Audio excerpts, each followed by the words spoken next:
যেমন এই সাংবাদিক একটা মন্তব্য করেছে, এই পুরো সম্মেলনের ভিতরে তুরস্কের মুখ দিয়ে কখনো ট্রাম্প বা আমেরিকায় শব্দটাই আসে না।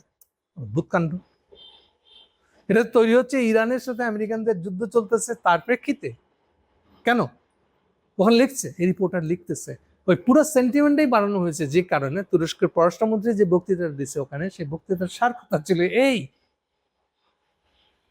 যে আমাদের বন্ধু, গ্লোবাল বন্ধু আমেরিকার কথা বলছে, সে আমাদের কথা শুনে কাজ করে না, আমাদের স্বার্থের দিকে তাকায় কাজ করছে না,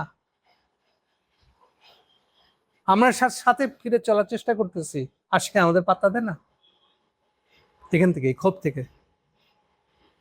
দুনিয়া কি কেবলমাত্র 5টা দেশে, মানে মানে হলো 5টা দেশে জাতিসংঘে সিকিউরিটি কাউন্সিলে ভেটো পাওয়ার আছে, মানে হলো আমি তুরস্ক আমার ভেটো পাওয়ার লাগবে।